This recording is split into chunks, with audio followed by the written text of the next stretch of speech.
like to call this meeting to order. Roll call, please. Commissioner Hosier? And Commissioner Hosier, Abdel is just my last name, just Abdel, not Wright Abdel. Right, that's how it's written, that's why. Yeah, I know, that's what I'm just telling you, Wright is my middle name. No special provision in this meeting. But you know why I put that middle name in there, because Aisha Abdel is a common name among these Muslims. So I put the Wright. Commissioner Gardette. I like my middle name. No, I'm kidding. Mr. I Gardner. got my middle name What is your, too. okay, are we sharing, what's your middle I name? just like my surname. Joseph. Joseph? Yeah. Another Joe in the room? Commissioner Hosier. Commissioner Mark Hosier. Commissioner. Who's Mark Hosier? John Mark Hosier, that's for his name, I don't think. Commissioner Gonzalez. Commissioner Lee. Commissioner Sweeney. Here. Commissioner Abdullah. Present. Commissioner Williams. Commissioner Martin. Here. Commissioner Nims.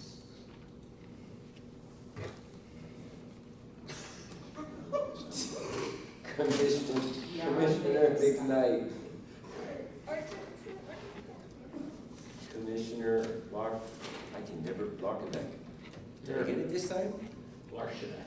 Close enough. Close enough, okay. Commissioner Eaton. Present.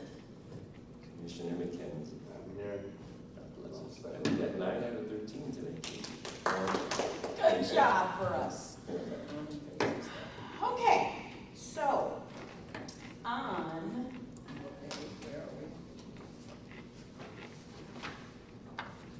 It was 16. oh, well, now it's all changed. So we are gonna go back to chapter 2. I wanna finish something up, so let's do that. Yes, actually, I would start at the beginning of chapter 2, just to review the changes that we had voted on, and because there are some highlights that were added, and I don't, but I thought we talked about Did that. we, yeah, I thought. Like We did position it of. again, and she was gonna change it again, so we're waiting on one more draft. Great, okay, so, let's move on. I thought we were gonna do, are we doing ethics? No. No? You can run right through, I don't think every single commissioner has read the ethics and what our proposals. Are you talking about me, John? Respectfully, and I included myself in saying this, I mean, you know, a lot of it we read on the spot, anyway. Let's help a little with that. You do? What? It's only so many hours in a day. I know, I totally get it. Okay, so, we do want to go back to page 16 of 39, as John and I were reviewing some of this. We had a question about section 13 being crossed out where it says board and commission members residency requirement. Do we have a final answer on what is that in the preamble? Is it in chapter 1 now? So it covers all chapters? What happened? Why do we cross it out? Is it someplace else? Yeah. Yeah, that's what they said. Section 2, all officers in up to city elected or appointed, including board and commission Chapter members. 2, oh, okay. What page is that? Chapter 2, page 13, that one? Yes. Okay. All officers of the city elected or appointed. That's interesting. Uh-oh. No? Yeah. Was that, Yeah. Well, it covers your boards and commissions. What's it like? Well, it's broader than that. It covers a lot of people potentially. but then shouldn't that also be in red underline? If that's new? So it is in red underline, including board and commission. Oh, members. there, okay. Yeah. And then there's an exception, except when said board or commission member serves by virtue of their position. So there's a couple of instances where. The office or commission. Right, Yeah. right. The office. Like on the WPCA board, the city engineer is, And on the civil service. right. Yeah. Yeah. But was there's a question came up about other individuals can serve on our board or living in the city of Bridgeport. That's why that exception's in there. There are certain It's exceptions. just those. When they serve by virtue of their office, Correct. as opposed to the normal appointment of a board commissioner. Do we need to change the title where it says officers to be residents? Should we have bona fide in front of that also? Yes.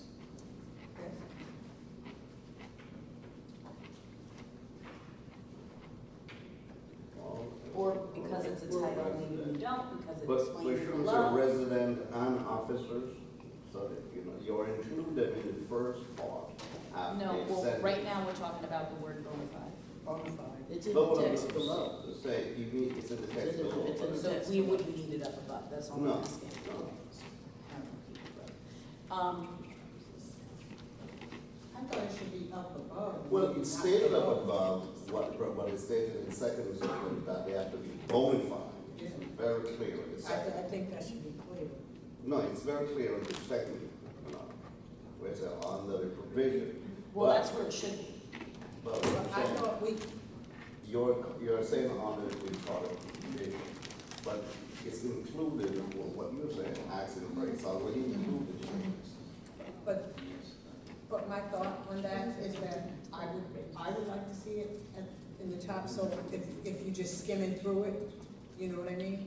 You don't have to go in and read it, but it's all everybody else. I'm that kind of person, when I write myself, that's what I do. So, if you want to read it, it's fine, you gotta go and find it, fish. Yeah. Commissioners, I think the place where we last left off was when, picking up for boards and commissions to make sure that they didn't sit on a reappointed, in that discussion was there. We're gonna do that. Yeah, that's So, thoughts about the title and that word, phrase? Is it fine to leave it as is, or do we want to add bona fide to the title? Okay, we'll leave it. We don't need to, we already voted on that. Yes. We did. Okay. If you go to page 14 of 39, she does have some highlights, but it's all crossed off. Where it says, notice, the new section 5, notice of appointments and elections, certain officers to be sworn in and give, bonds. So that was just crossed out, so we're fine with that. I have a question. Sworn in, get cremated the bond before the sworn in. But I think we determined that they can't do any work until they're done. They can't do any work until they're done. Well, how would, Because they're not gonna get a bond before they are They might elected, not be because they elected. might not be elected. Okay, so then on to page 15, terms of office. There are some yellow highlights here that means that they were added without our discussion. Page 15, new section 17.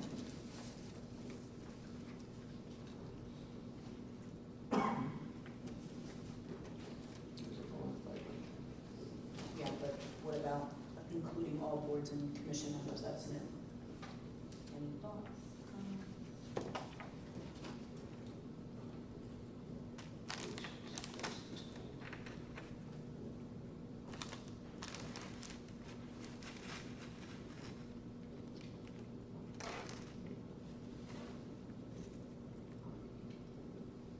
Didn't we want to extend on C, section 7C, didn't we want to extend it to 90 days instead of the 2 months? Was that some of our discussion? Yeah, I know, yeah. For what?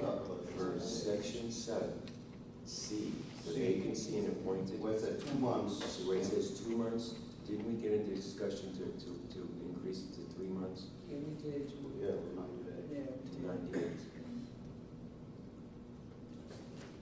We also talked about them organizing. Oh, yeah, this is the section we were rewriting. And and I haven't had a chance to talk to Taisha about the rewrite of this section. See, this is stuff we covered at the last meeting, and she was gonna guess a revision, but she's not Right, it here, has so- been tabled, so Yeah. we'll keep it tabled then? Okay, Yeah. so I'm just gonna put, So section C is done, no, it's not? they have to, it's being reorganized.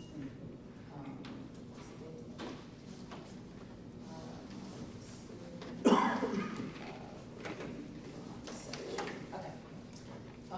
And then down,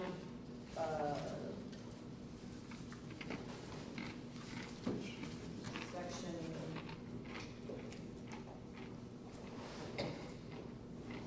Section 9 was crossed out and moved to section, so I see. So we have to wait on that. Then register of voters, she added that section 9 at the bottom of page 15, new section 9, register of voters. This wasn't discussed, so the deputy registrar shall become registrar for the remainder of the vacant term. Are we okay with that? I got a question, should that be section 8, or is just, no section 8 at all? Good point.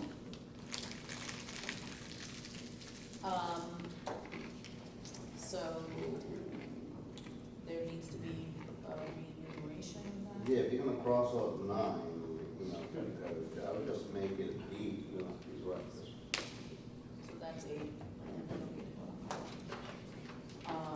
Well, we did mention at the last meeting that we weren't gonna concern ourselves with the pagination. Yeah, that's Just, you know, kind of, still figured. don't, yeah, they'll figure it out. In my notes, I don't see we voted on anything for section 9. And it was, Section 9, register of voters.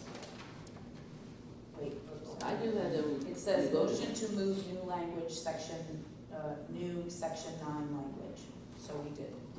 But the remain, I guess, fine, we voted on that too. Next. I just want to be sure that we had looked at all of these highlights as a group. Okay, so we're back to the crossed out boards and commissions. We're waiting on that one then, on page 16. No, that was shown as. No, that one, the residency requirement is covered by section 2. Okay, so we're good on that one. Oh, right.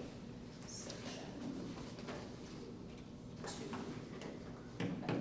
So now,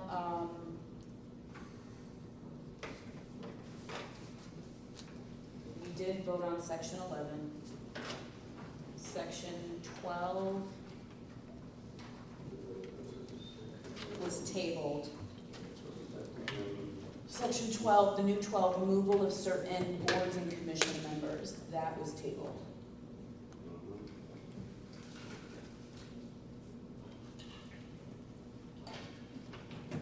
Do we have the necessary information to vote on it? I'm a little lost on where you are, I'm sorry. New So- section 12, New section 12 at top, page 17.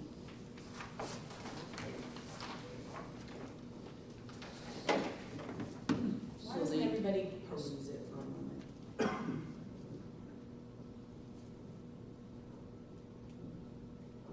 can I just, page 16, we have a new section 12, which is sheriffs. I don't know what you're, Page 16, no, 16 says 10. This is Well, it's section crossed 10. off. 12 is crossed off. It's 10 for sheriffs. There's Oh, one, I so got it, we I had a got long it. discussion Sorry, on looking at it controls wrong. on. sorry. Yeah, this is what we closed last time. Yeah. But we also tabled that section too. We have a couple of tables. I'm caught up, sorry.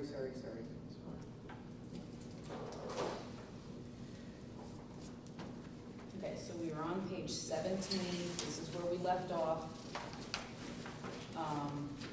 Woo-hoo, and it's the final one, so. Still like to have something else for the office discussion. Yep. So section 12, that's what people are looking at. It was tabled, but tabled. I don't remember, do we have any notes on why section D is crossed out? I don't remember. Not section D, item B, under section 12. Yeah, section B, right? I mean, B. subsection. Old section Section. B.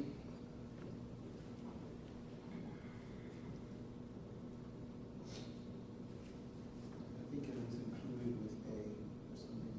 Yeah, but Included, yes, so right, it's- I didn't. Yeah, it is redundant. Okay.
I'll hear a motion to, before discussion. I'll accept the motion to move section 12 to we can discussion. So Wait a second, we moved it? I'm moving. move it to the floor so it's for discussion. Oh, you're moving to the floor. Okay. You in a second? Yes. Okay. Susan? Can I just ask, the new section B, the official charge shall have the right to appear at any proceeding conducted pursuant to the provisions of the section, to review it represented by counsel, to confront and cross-examine all witnesses. What body would be holding such a hearing? It says pursuant to the provisions of this section, but it doesn't speak to how that would happen. If it was an employee, it would be labor relations or HR or something like that maybe, and if it's appointed somebody, maybe it would be an ethics commission, but it really doesn't speak to the process. And I don't know if it needs to or not. What about in A? I didn't find it there. No, I didn't find it there. Well, the way this is worked, so this doesn't apply to employees, this is just limited to boards and commission members now, the way it's written. Oh, right, And what it anticipates is that the appointing authority, and it's expanded, so typically it was just the mayor, but now it's contemplated that the city council could be involved in an appointment too. So whoever the appointing authority is of that officer would be the one to bring them up on charges, which could be being habitually absent without a valid excuse, guilty of malfeasance or misfeasance, or violation of the ethics as determined by the Ethics Commission. And then that triggers the 30-day written notice, and then the appearance before the body. And then you go to section D, and they have all these rights. I think that's how that's written. And is it supposed to say official or members?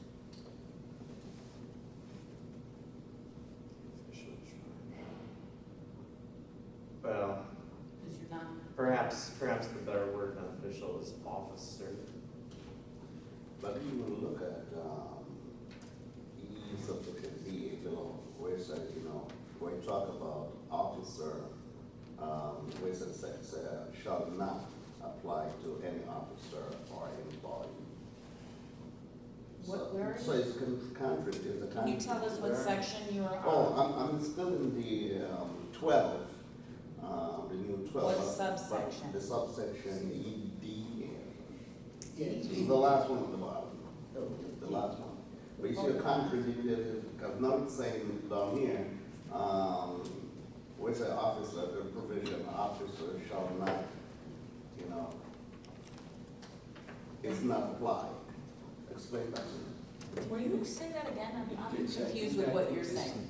No, at the bottom it says, a provision of this section shall not apply to any officer or employee serving at the pleasure of the mayor. Or to any employee covered. Because this is board and Boards commission and members. commissions. So this is the exclusion that we're talking about. Yeah. Okay, I will be clear. But to go back. But it's an officer, you know, again, Well, that's why I feel like officers is a misleading term. correct. It's supposed to be specified to, you know, employee. No, to board and Commission. commission Board. members. This is Yeah. just for board. Not a- Board of commission, but here it just says that, you know, but at the top it said officer and at the bottom it said officer again. Yeah, So we just have to change that word officers or something else. this whole, yeah, Based on what I'm saying? this section needs some work. Now I see why Taisha said the other day this wasn't right. So we're gonna continue to table it, shall we move on? Yeah. Okay. So it has been moved. If I could just go back to my question, which, I know we're gonna table it, but I don't think it has come up before, but if the appointing authority is the one who is going to be providing this,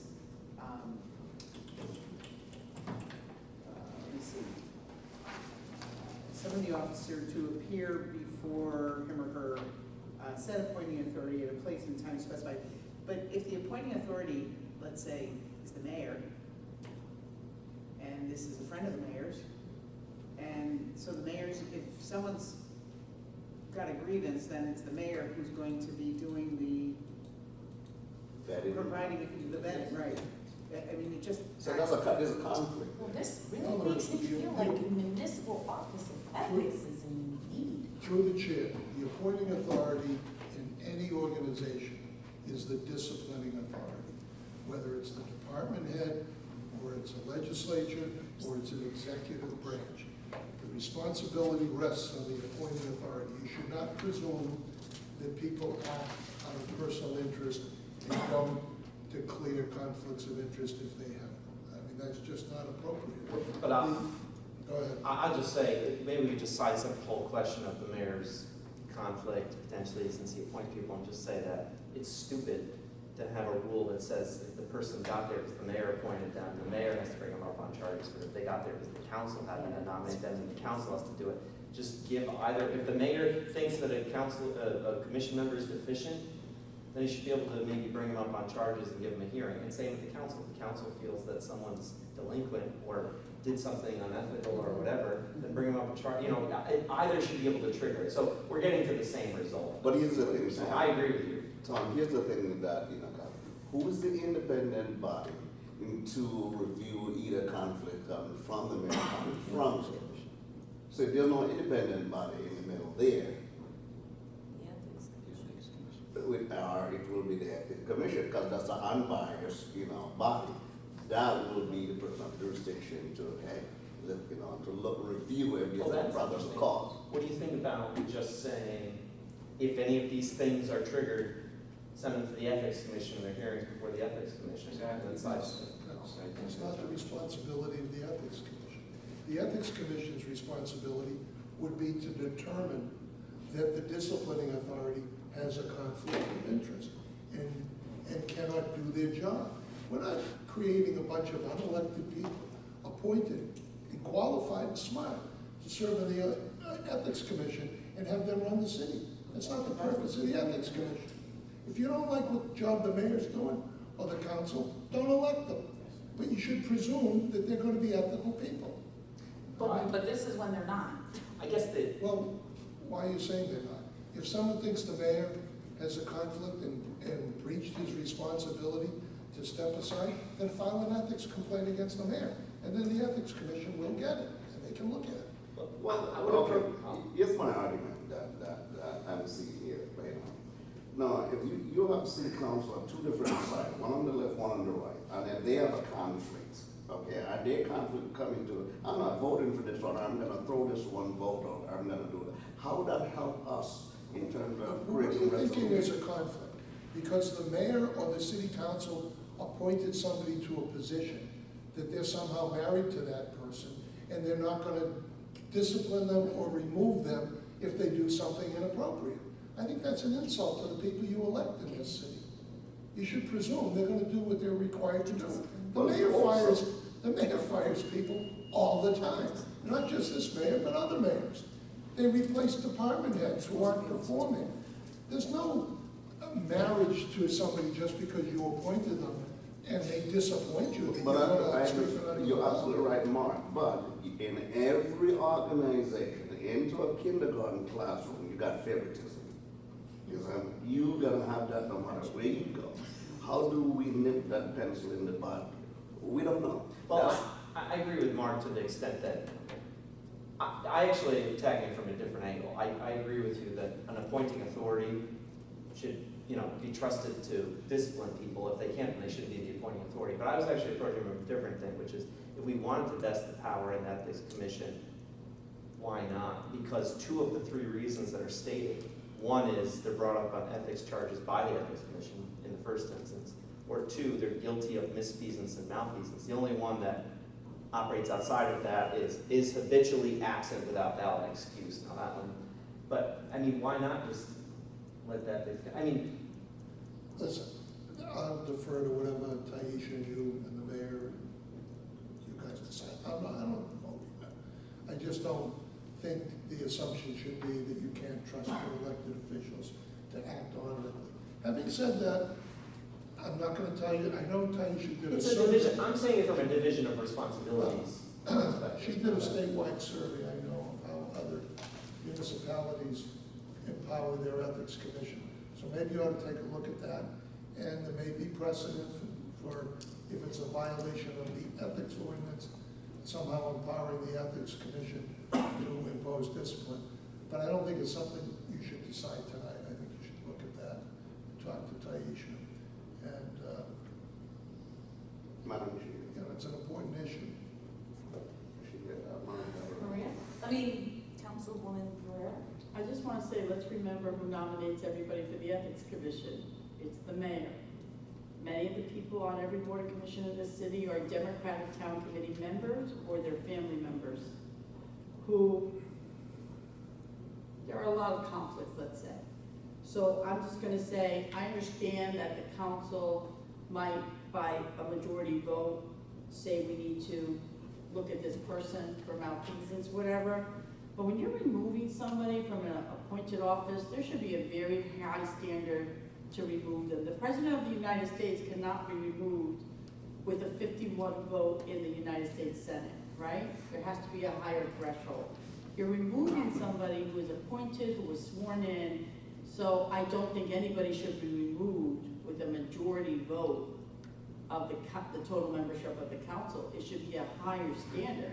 It's pretty serious to remove somebody from a position they were appointed to. And I just don't think we have a lot of conflicts on boards and commissions. And Mackenzie, this is in no way targeting you as an ethics member. I just think to expect that every member is so pure and there's no conflicts and there's nobody who can influence them, I would just say it's incredibly naive. Thank you. You know what I keep sitting here wondering, when I keep sitting here listening to everyone? We are electing people to office. I'm sorry, we are electing people to office, and the more I sit here, the more I'm rethinking that, are these people competent? Because everybody around here feels like they're not even competent. The people that were elected, I'm getting really like, oh my God, you know what I mean? That's how I'm feeling. Because we elected these people. And the mayor, we elected them how many times, Tom? 4? Okay. I was so tired of going to the polls. No. My perspective on this is just, can you imagine having one of these like mini trials? You know what I mean? I just thought that the Ethics Commission was a better venue. It really was a venue issue. It's not because I don't, trust that the city council has good judgment. If they're gonna vote to remove somebody, that person really screwed up because it hasn't happened once in the last 10 years I've been here. So, I'm just saying, it was really a venue and like a division of responsibilities thing. and maybe there's like a, you know, the city council votes by majority or something that the person should be referred to the ethics commission, and then the ethics commission has a little, you know, a hearing with all this process, you know, that's all. So does anybody have language they want to move forward? Or do we need to still table this? Table it. Table it. You know, through the chair, I think we started discussing at our last meeting. Wait, but do we need to re-vote on this or not? We tabled it.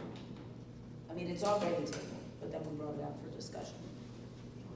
Motion to table again, we'll come with new I language. second it. We'll come with new language to look All at. those in favor? We'll be here all night. Opposed? Passed. Okay, John? Chair, do you think this is appropriate? We got into discussion last time about having commissioners and board members serving extraordinary periods of time without reappointment. I think we started discussing on ways that we can try to deal with that situation. And if I may, I put back into the record that this is possible language that we might be able to use to avoid that. Pursuant to chapter, section, whatever it may be of the city. in the document? No. No, is it in there, or you wrote it? This was sent. This was sent to you. This was sent to all the commissioners last night, but I'm just gonna read it, so.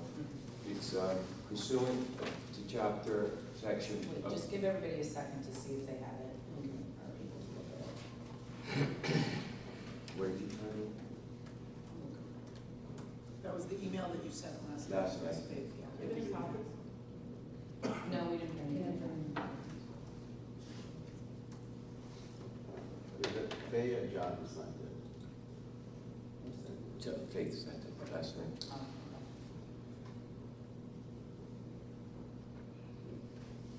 I sent the, What's the title? please review the attachment for the Charter Revision Commission. Okay. Is that a joke? If we don't even look at it, right? Commissioners? I can read it too. And it was, June 9th at 7 PM. May I? Yes, Mhm. please continue. Pursuant of chapter, maybe section, whatever it may be, of the city of Bridgeport Charter, board and commission manager or council legislative director shall submit to the mayor, city council, president, and chair of the ethics commission, which is not necessarily necessary, and shall make available on the city website an annual report no later than September 30th, listing all commissioners and expiring terms at the end of that year. That puts the mayor and the legislative body, the appointing bodies, on notice that at the end of that year, these certain commissions are going to expire. So that gives them time to prepare, to start interviews. It also lets the commissioner know that their term is about to expire, whether or not they want to be reappointed. Now that would just kick into to alert. Now we get a discussion on the mayor appoints 90 days. We also got into discussion about we can't find somebody to replace, that we give it up to a year to allow that person to serve up to a year over their term. Any discussion, anything that we might want to add, or? John, can I say one thing? I like what you wrote there, but can we add some responsibility for the commissioner, the person that is in the seat? Don't they know when their seat is gonna expire? Not necessarily, no. How come? When they appointed us, we kinda know when our seat's gonna expire, right? Well, Well, they gave us 90 days. That's what I'm saying. So we know when I say, your butt's out this seat, I ain't gonna come sit here no more, Tom will be watching. But no, seriously, John, I'm just thinking that, no, what you said is wonderful, I really like it, but we're talking so much about ethics here and responsibility here, so don't we as commissioners, and I'm including us in this, don't we have a responsibility to be ethical and know when we are, need to vote for us again or get appointed again. When it's time for her to run again, she knows, excuse me, because you called me, I'm sorry. When it's time for her to run again, she knows when it's time to run. The mayor knows when he has to run. And I think they should have a little responsibility and then give them some skin in the game, you know, so to speak. Because that's wonderful what you said, but everybody has responsibility except for that person that's sitting in the seat.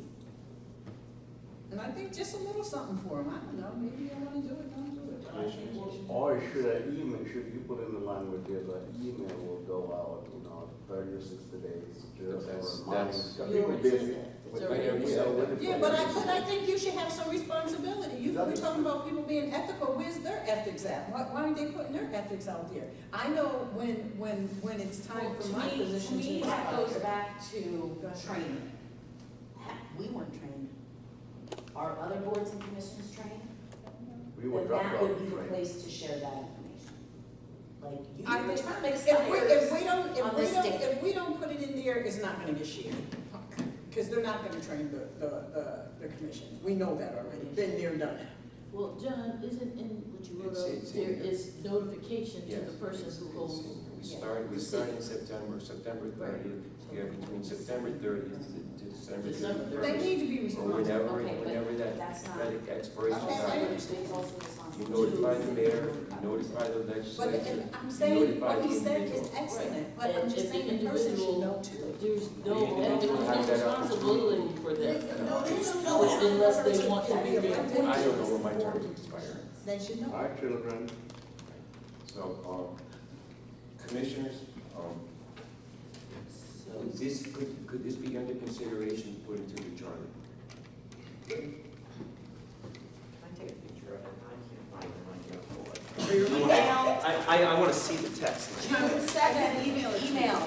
Yes. June 7th, email. I can't find it. What about my emails? I don't email you that much. You Yeah. should be able to find them. I beg to differ. What? You do email us, you started it. Yeah, but this is the latest one. Commissioners, the purpose behind this is that we've heard so many people on the council complain that, oh, this one served for 5 years past Yeah, their you're due right. date, 10 years past their due date. What we're trying to do here is to control it, to You make are, sure John, we you're at doing least a good have, job. this is brought to everybody's attention and start the ball rolling. And we need to make. We had talked about, when they were here, I think it was Andrew, we talked about having 2 terms, right? Term limit. And then you have to have so much time off the commission, and then you may come back. I don't see that language.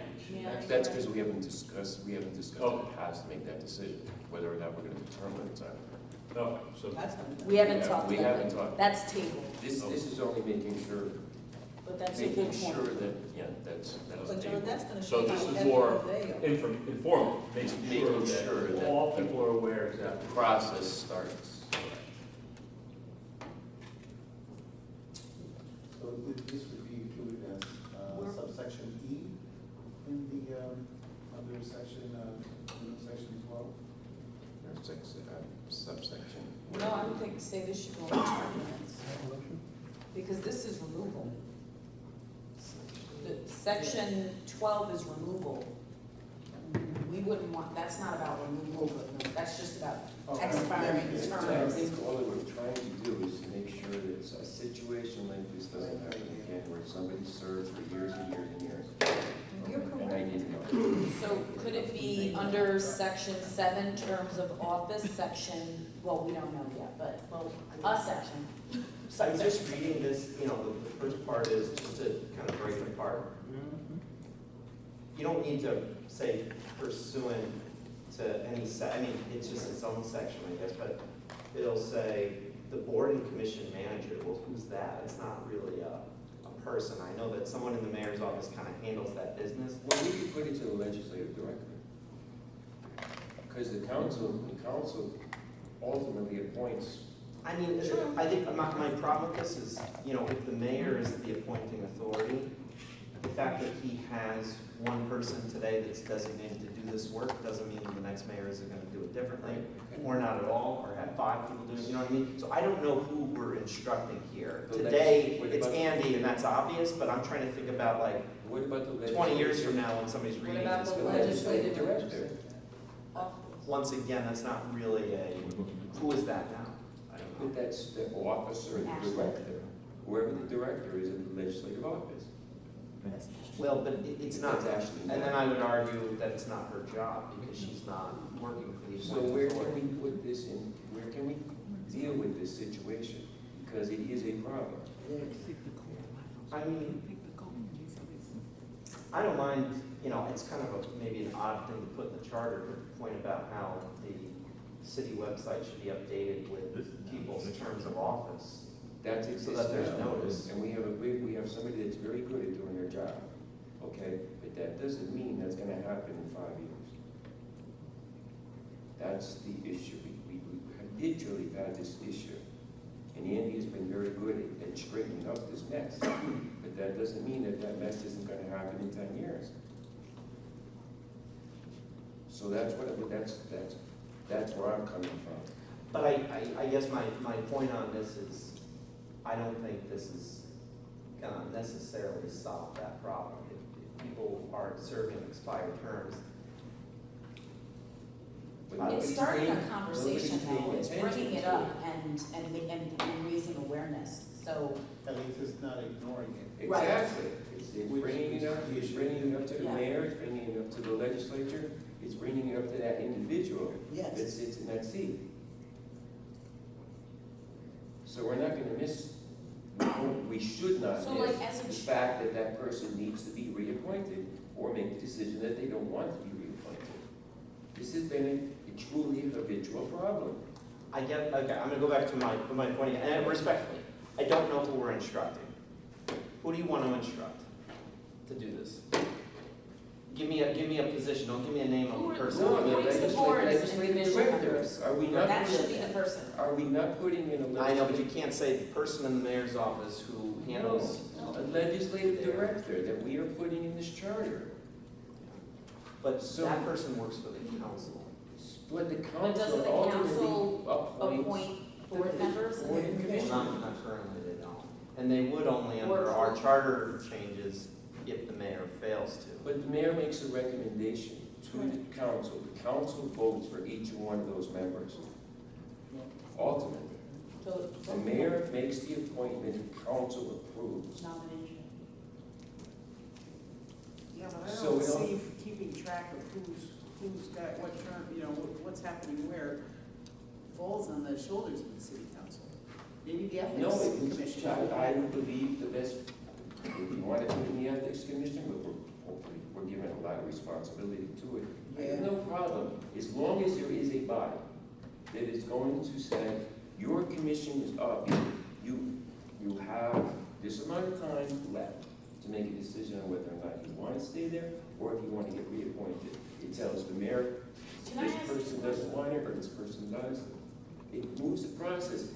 And unfortunately, for years and years, I sit on a board where somebody was 10, 15 years without reappointment. I sat on a board for 12 years. Without reappointment. 12 years. And that makes it right. So can I ask this question? We were told right up front, you have 90 days. Right.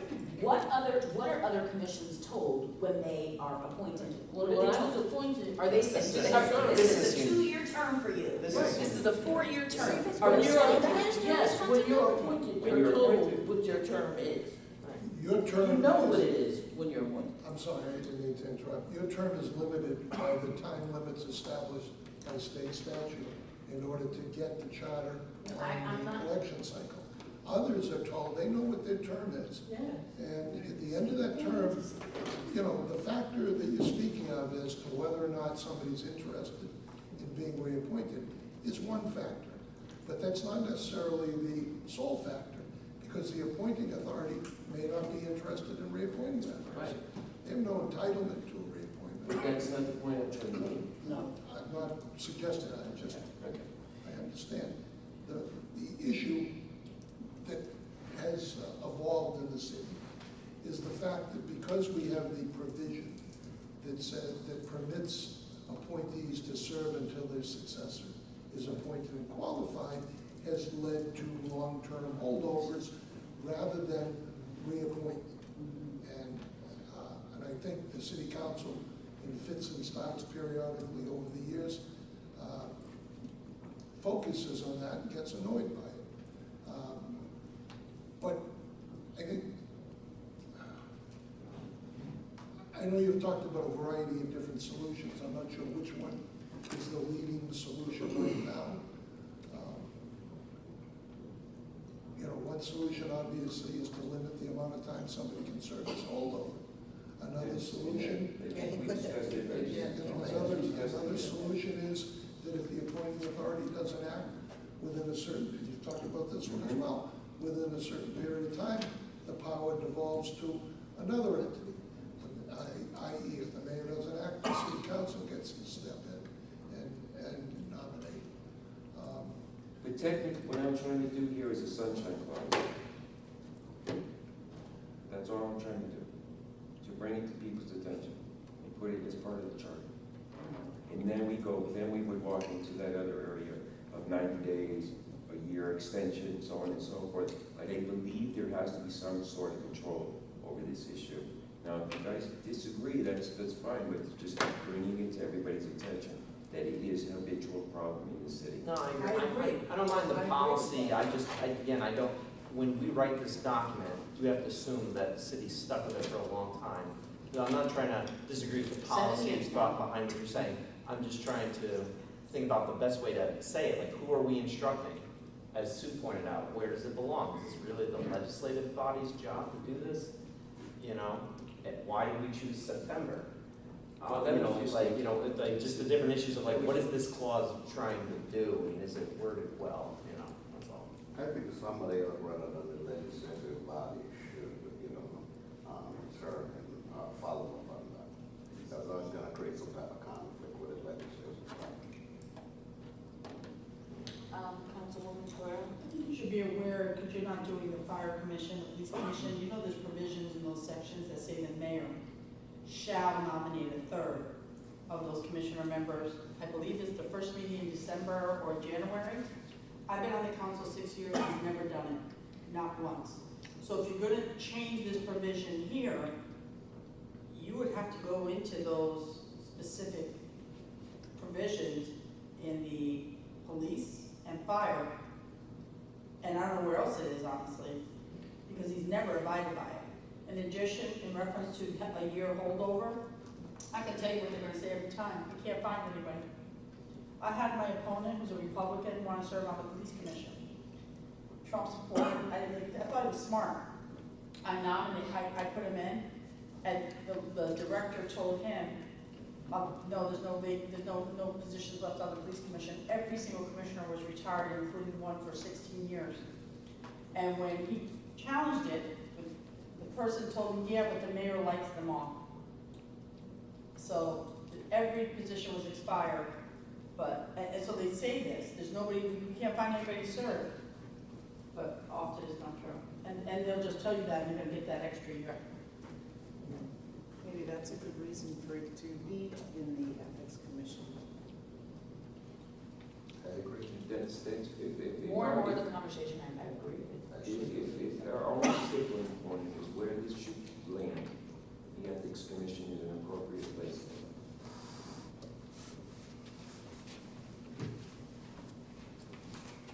Any thoughts? An appropriate place to do what, I'm just not sure. To alert the mayor, the city council, and or To keep track of the process. To keep track of the appointments that are coming up to end. Personally, I wouldn't assume that responsibility. I would put that responsibility on the city clerk. The city clerk's office is the one that gets the nominations and the appointments, and they go through the process. Let them do it, they got the staff. I actually like that. Yeah, Francis is See, they just came up with So this. that's a great idea. Now, would they be able to provide like a report to the commission so that people know? Or you can mandate that. No, Frances is good, she makes sure everybody knows. But it's not about the person. Right, it's not Let's about the person, remember it's about that. the position. It's not about the person. Everybody got it? So we can come up with the correct language. That the city clerk's office is responsible to inform the mayor, the legislative body, and the individual that their term is expired. I would just frame it that they're to produce or generate an annual report. Whether it's in December of each year, whatever you want to do it, just say they're supposed to produce a report to the mayor and the city council, and that becomes public information. So the city Unless clerk it's shall not. submit to the mayor, It's city fine. council That's president, it. and the chair of ethics commission, and shall make available the website, on the website, an annual report no later than September, whatever the date may be, listing all commissioners with expiring terms for the end of the year, or something like that. So we Yeah, just, and the commissioner will know That that. would apply to all commissioners, police, It's fire. also very helpful, by the way, in terms of the reappointment process, because the city council insists, and you see this as well in the ethics commission, when somebody's being appointed, you have to identify what term they're filling. And if they're filling an unexpired portion of a term, you have to know when that term expires. So this would be probably very helpful in terms of when Andy or whoever's doing that appointment letter to the council can properly identify the term. Well, when would that, I mean, somebody mentioned December 1st, you mentioned September 30th, do we need to put a date in then? For this? And you're probably better off doing it on a calendar year, only because when you get to the fiscal year, everybody's focused on the budget. So it's probably less focused, but I defer to you, you're the CEO. I don't know. August. I don't know if there's like a time when most commissions expire. Most of them probably Most of expire them- December 31st. Yeah, I'd have to think most about of that. them, I have the list. So that- January 1st? Well, you'd almost want to do it before the Before expiration. December. Oh, right, December right. first. Then there's some December logic. Is the logic to How about put it in November? September or August? I think September will give it time. Give it time, you Oh. have 6 months. Okay. I think that's too much time. Yeah, we can ask Andy for his input, but you might be onto something with the September. And this is from him.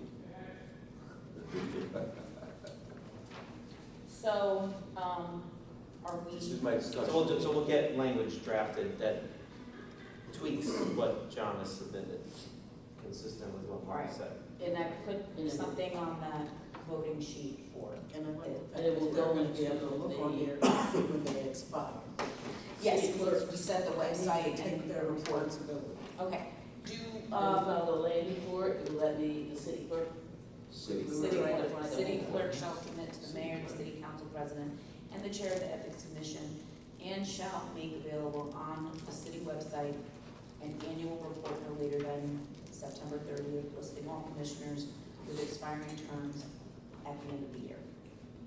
Yeah, that makes sense. Now, there's another section to this, Okay, bring it on.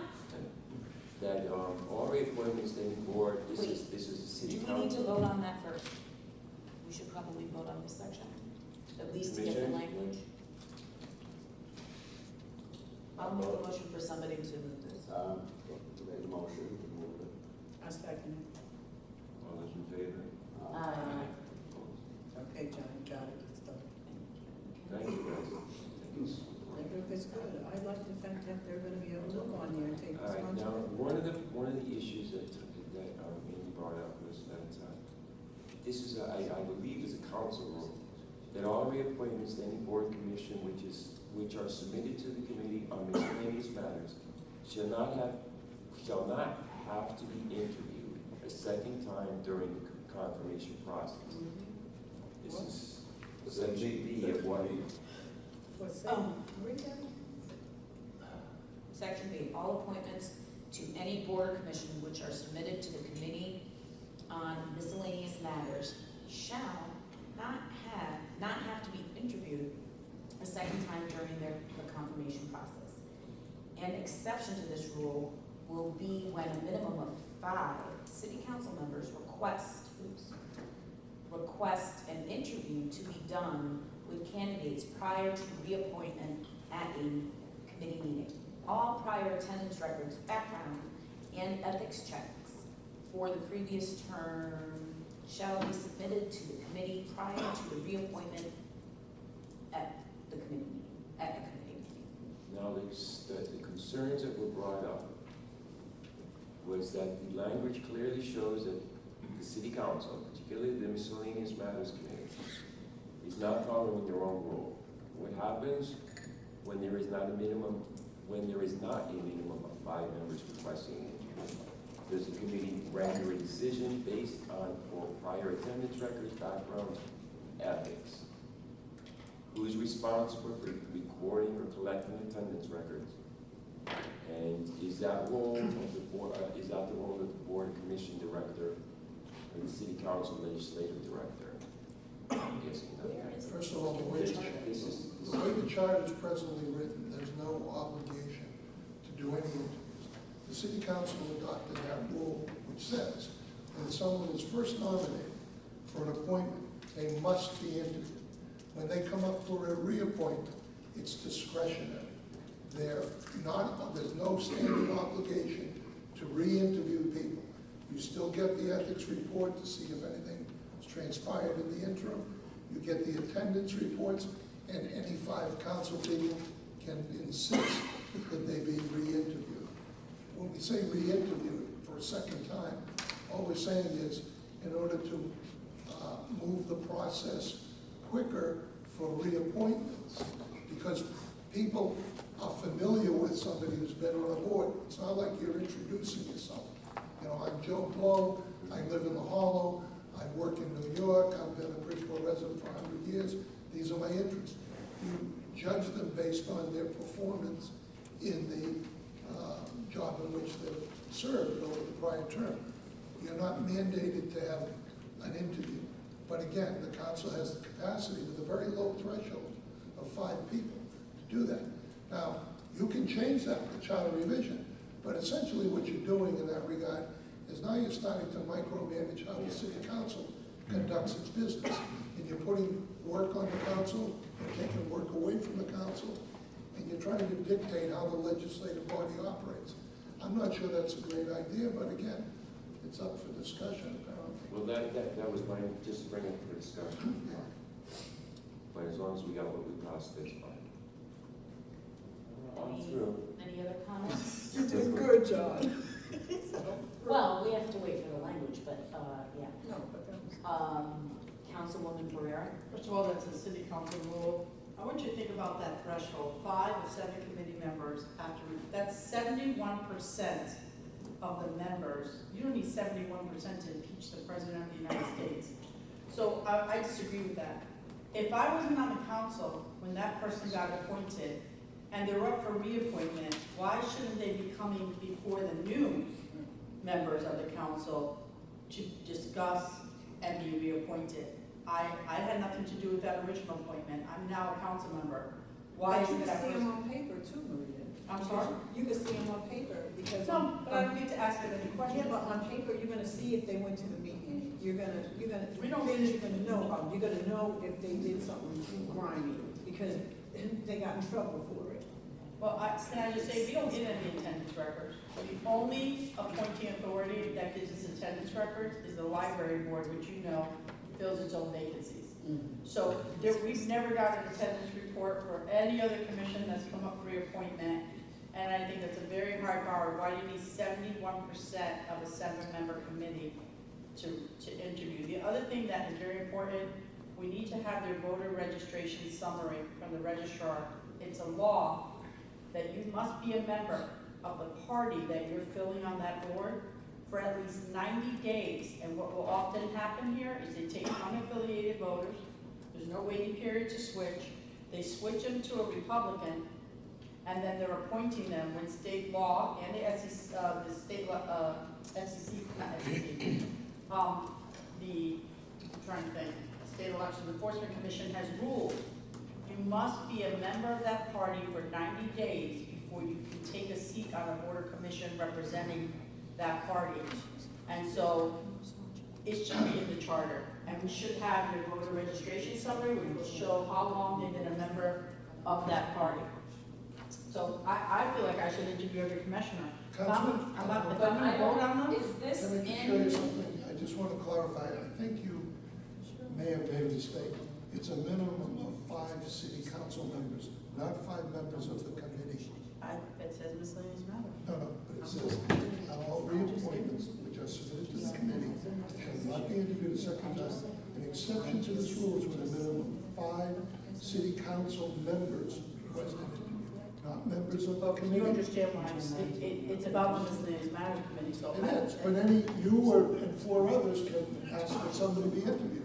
Okay. That's all. Well, Why can't they just be interviewed like everybody else? They can. so But that's I'm a little rule change. confused Like right a now. rule change. Me too. Me too. B, is that anywhere in this chart? I think this whole thing, we shouldn't be acting on this. Who are we to tell the legislative body what their process should be for interviewing candidates and how they vote and all that kind of stuff? If they want to run people through the ringer and that's their process, then that's a council rules issue. The council should vote on their So council. that's what I If wanted they to. don't want to that's what interview the we're second trying to time or whatever, that's They what the don't council, but why are we telling the council What how to to do. run their own process? So my whole thing Like is, micromanage. this is not in the charter, so Correct, and Okay. it ought not be, in my view. We don't need to micromanage them. Right. we the don't only need to thing tell that the council. we're looking at is A, from that rule, right?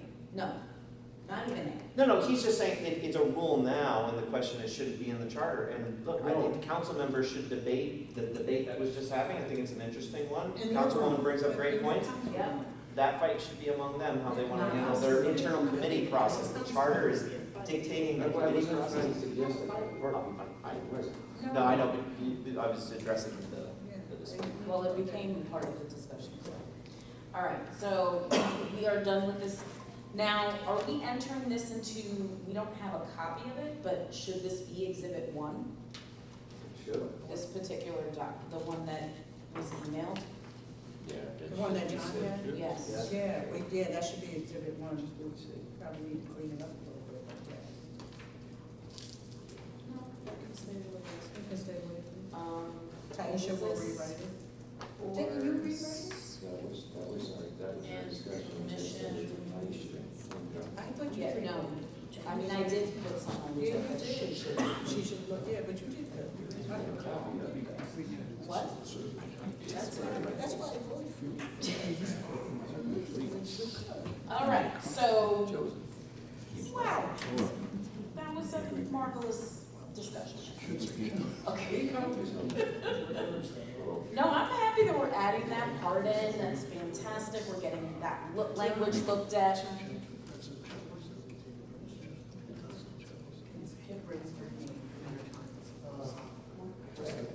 I just feel. Okay. All right, so currently we are done with business for chapter 2 until we get all of these items that are tabled, researched, and the language written. Okay? So, while looking at new version 8, I would like to go to the city council section, Okay. which is on page 23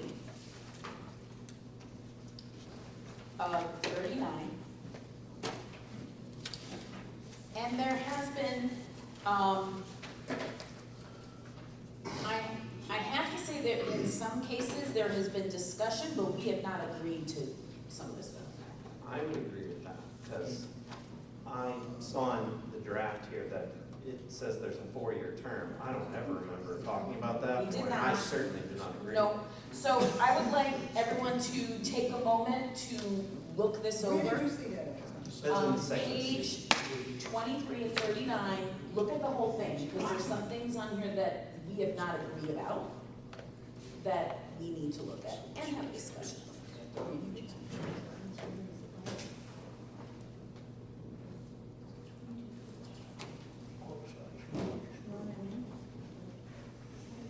Do we want to just look at each section? Huh? Okay, so we're looking at section 1, which now is titled Selection and Compensation. Please look at subsection A on page 23, the top. So it's section, it's the city council's page, and look at A.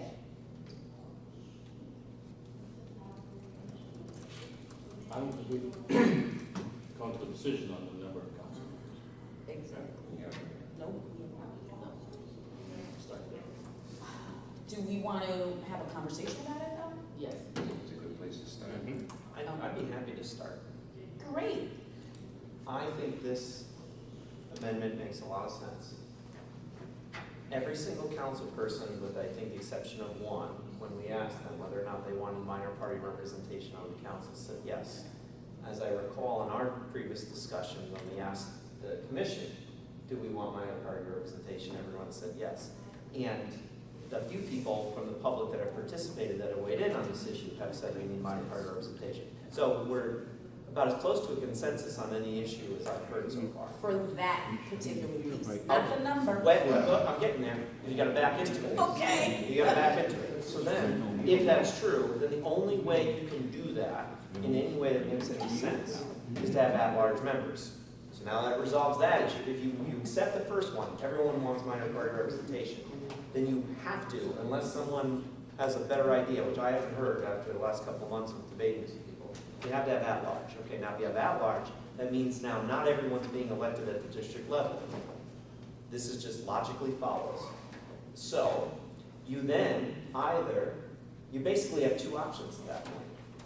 Option A, which I'm not in favor of, is make the council bigger, even though the information that we receive shows that we have one of the largest councils in America, and all of the conversations that we've had with, councils around the country, they say, how many council members do you have? And we say 20, and they say, wow, how big are you? We say 150,000. They go, oh, why don't they have 20 council members?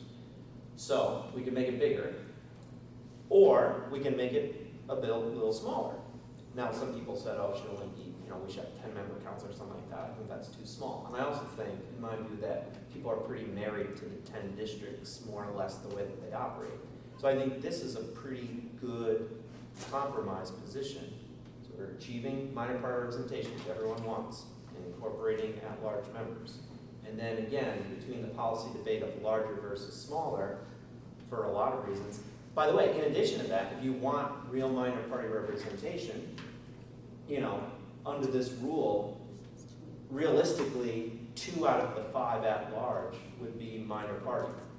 And that could be 2 out of 25 or 2 out of 15. Well, 2 out of 15, still quite the minority, but as a percentage, a bit better.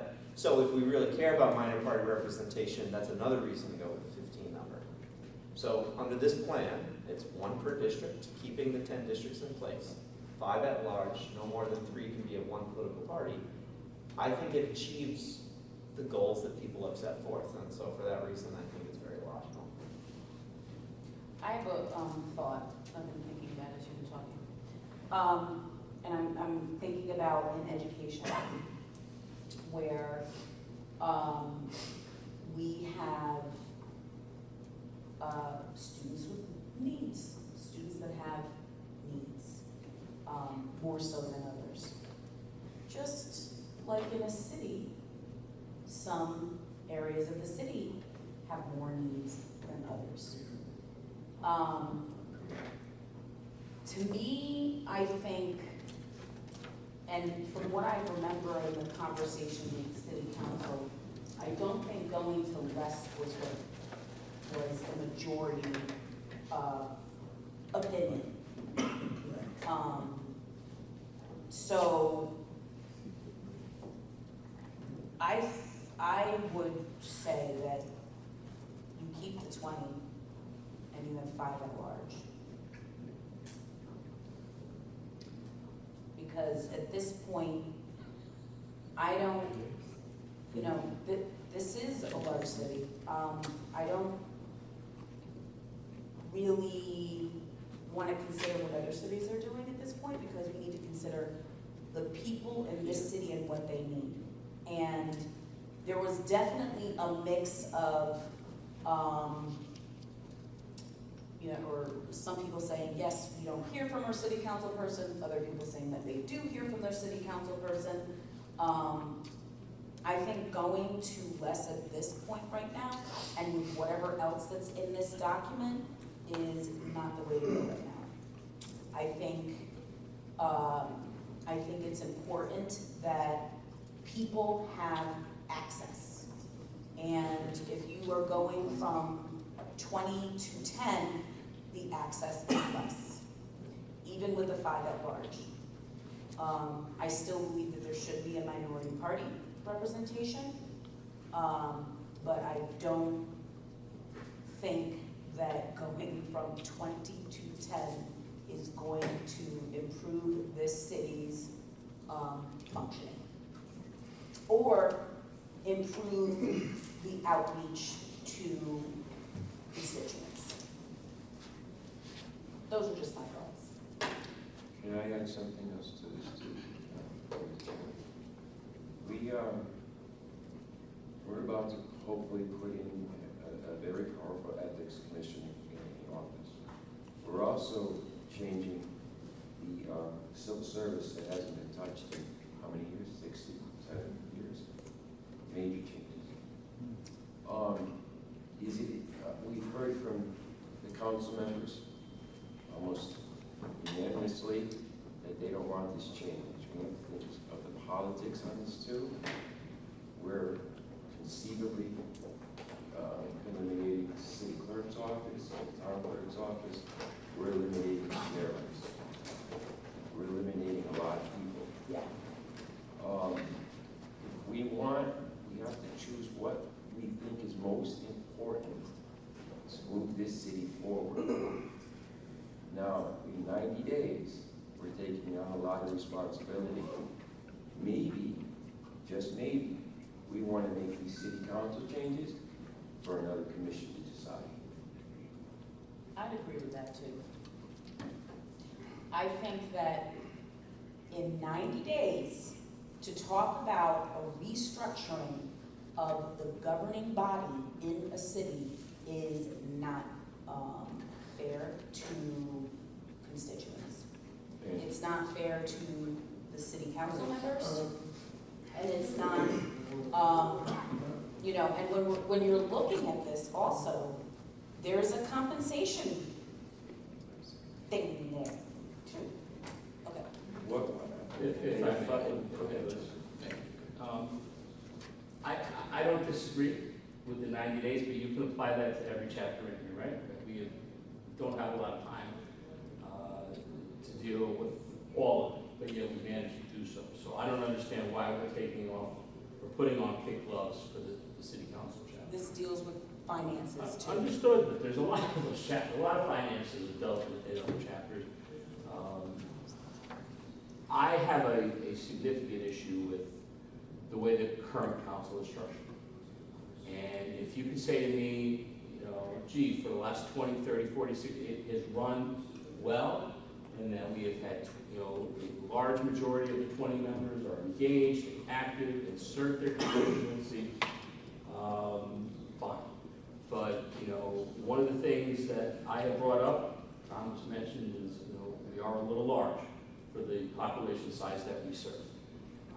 And what I have seen, you know, starting my own district and beyond, is there are council folks who are there all the time, who are the primary contact, and there are those who are not. And if you serve in a district where that you have 2 active council members, you're lucky. If you don't and you have 1, okay, you're okay. But I just think that, you know, as we look at what we're trying to accomplish here, we're looking for a legislative body that is engaged and active, that, you know, minority voices are represented, so there are opposing views brought to the table in a respectful manner, and then decisions are made. And right now, there's 20 people where that often does not happen. And I give a lot of credit to those who serve on that council, I really do. But I do think that one person can represent a district, can bring things to the table. I think the 5 at-large is, again, I'm not really a huge fan of the at-large member, but I understand that that's the only way we are going to get minority representation, whether it be from Green Party, Working Families Party, the Republicans, whatever. Because right now, there's a vacuum of that, and we need to fill that. And to put another 5 chairs in that room, or another 15 chairs in that room, I think only makes the issue harder for us to go. And I think we need to.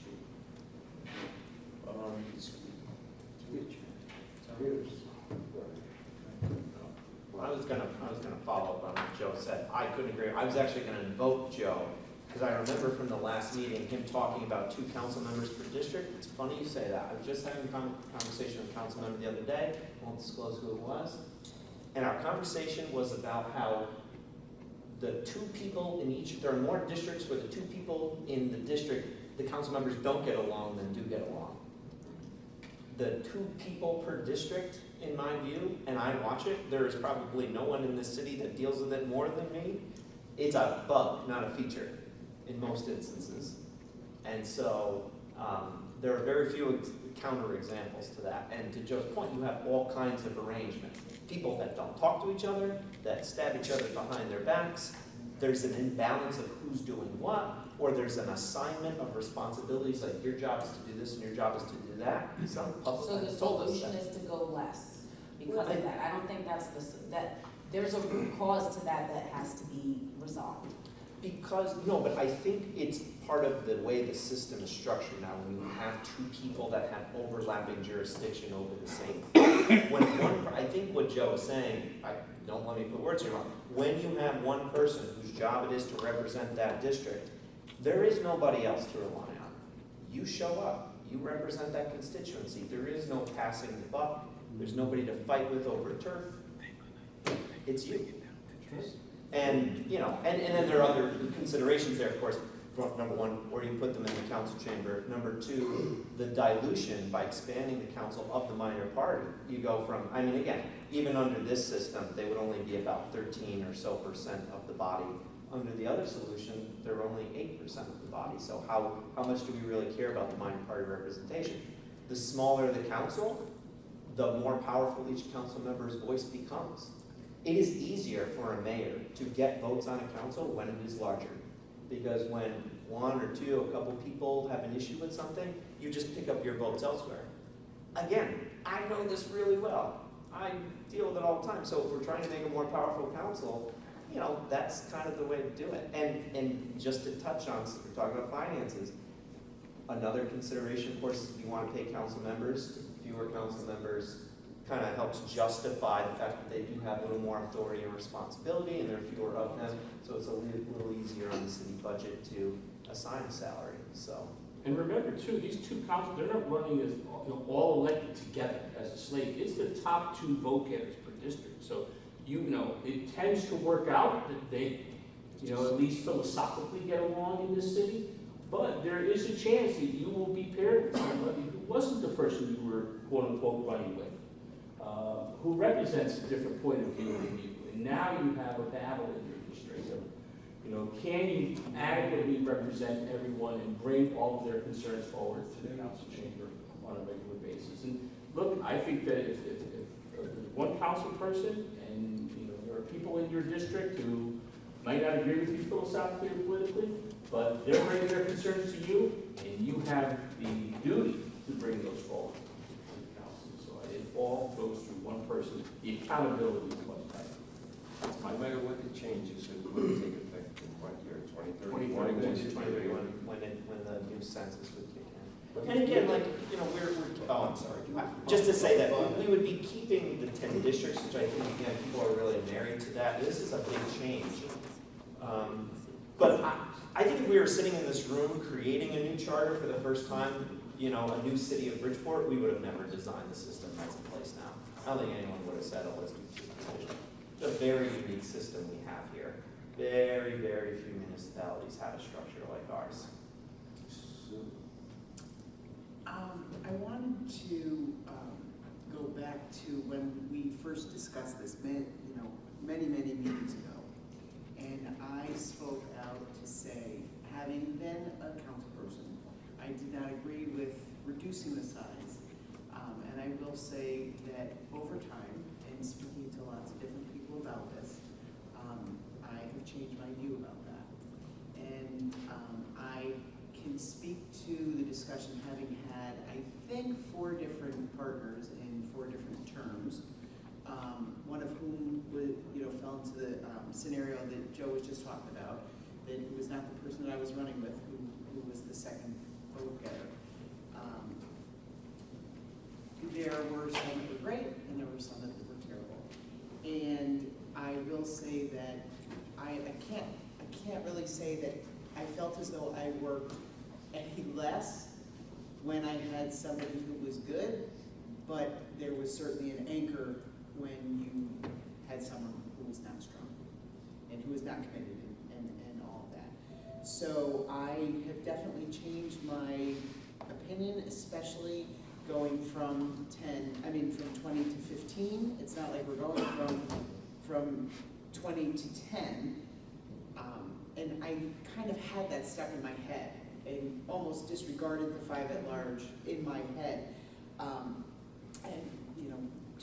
It's all about the human beings. It's about the people. It's about getting people engaged, about getting people to volunteer.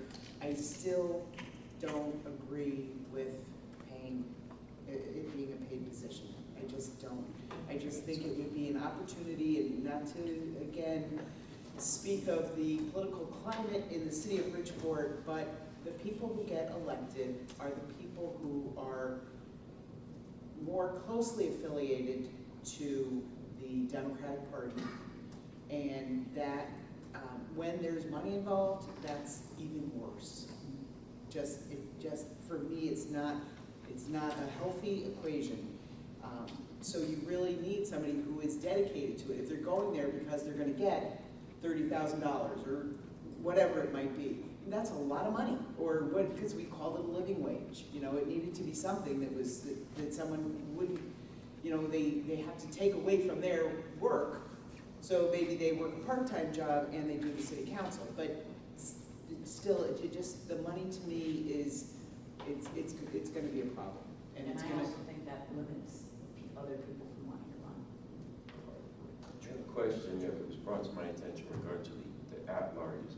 There are concerns out there, and I know it doesn't really apply, but that you have those 5 members would get elected from one district, and I'm like, that's not the way it works. As far as I understand, it's going to work the same way we run the Board of Education. So they're citywide elected individuals. So you don't end up with You could end up with 5 Board of Ed members from a district, but, it would be dumb enough to run on a slate with all people from one district, and you're probably not going to get elected. I did just have one more thing to say, and you know what? Oh my God, it just fell out of my head. Oh, the only point I wanted to make is not that we're establishing the way that the council works, but this will have an impact on the committees, that you have less people, so they may have to redesign how the committees are run, just to be able to have enough people. I just wanted to thank you. Madam Chair, my. Well, I want to go to Tim first. She had her hand up. Go ahead. I just wanted to speak on the at-large and members and the minority representation. This is council. It just so happens that the city of Bridgeport is made up of the majority of Democrats. That's why, that's what it is. I think that's fine to do that on the boards and commissions, to have but not on the city council, because the city council represents and is supposed to be representative of the people. Their political affiliation, their social, economic, all of it. So the council, the city council should always represent the people and look like the people and be like the people. If the majority of the people who reside in the city of Bridgeport are Democrat, then so be it. We have elected, I know in the past, 30, 40 years, 2 Republican mayors. One of them of which was also a woman. So the representation of the minority party can be achieved if it's the right candidate. and at the right time. So for us to mess around with the makeup of trying to put minority representation on the city council, I think is totally wrong. We can achieve minority representation on our boards and commissions. That's number one. Number two, as far as reducing the number of council representation, we have 10 districts. We currently have 2. Some districts could use 3.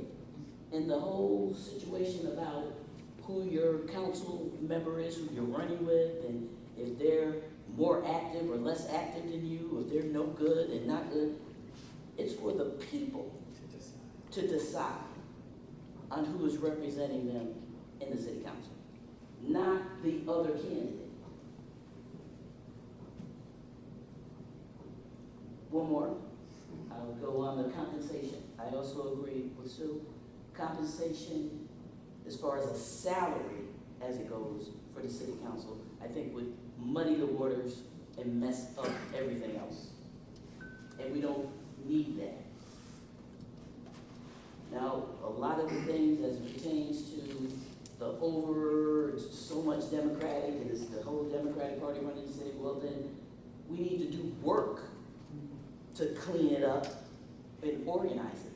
But to try to inject that whole, to put money in it, as well as then now put minority representation in it, makes it messy. And I don't think it lends toward good, positive governance and moving the city forward. And that's why I feel this should be tabled for another commission. But that's my thought. Steve? Well, my 2 cents is that I've lived in the city of Bridgeport here, I grew up in the city of Bridgeport here, went to school, and I run my company out of Bridgeport, and I've been having the pleasure of sitting on several boards, including this one, and I've learned a lot sitting on this board, believe me. I did. I'm taking that But personally. here's my biggest challenge. I have been working and currently working on meeting with developer and people coming through the city of Bridgeport to change or help creating a better economic landscape. The biggest challenge that we have in our community, again, is the representation in terms of a council member coming and advising the community what is taking place, what is happening, who is coming in to develop, what is their reputation, what is their experience. Because at the end of the day, one of the things we're not teaching, we're not coming to the community to say, whatever they do is gonna affect your lifestyle, your financial, your in and out of your community. It's gonna change your lifestyle and affect your community in such a way that you have one choice, you pay up or you move out. So my thing is that the representation from the city council should be a little bit more as, hey, I'm coming to give my neighborhood report. There's a developer coming into the city, there's a city council meeting coming, they're going before the zoning board, and this is what they're looking to do in your community. This is what I need to come and talk about because it's gonna cost A, B, and C for you. So, and again, when you say having the 2 representatives, again, I'm all for it, but again, the teamwork, that's what makes us win games. You know, as far as talking about paying the city council, we already operate in gray area. I don't need us to operate in any more gray area. I don't think we should do that. You have to be willing, you have to be willing to participate, you have to love for your city, and you have to respect the people and say, we want economic and community change. So we're gonna sit on the board and help bring that empowerment to the people that we serve, period. So all I'm saying is that if we're gonna do anything with the city council, look at how it's gonna benefit the community at large and how they serve. Because there's a lot of things happening in this community that they won't hear about after it passes the city council. Or when it passed by the city, or when it get approved by something. They're like, when did that happen? So you're making me think about, do city council members have like a list of charges that they must follow? I think they should, because again, there's only a handful, a few people, few city council members I see in community championing the community, making them aware of the community. They come to some of the community meetings that we have, just a handful of them, that's enough. And a lot of them that in some of the important community, they're not there. That's why I think the energy was the right, thing you put in place to bring those awareness to the people so that they can have a voice and they will have a more meaningful representation. But again, they're dormant. Why? Well, it definitely is inconsistent, I know. I feel fortunate in my district because I'm aware, because of my city councilwoman. How many of your city council members did you say? How many city council members made you aware and feel that way? Thank you. Through the chair. But the other city council person just got appointed, and there wasn't somebody before that.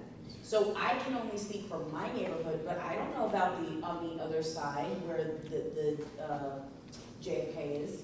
I don't know about that side of the community, but that person would. Well, why are we even talking about what, how good or how bad or how cooperative or how active the council people are?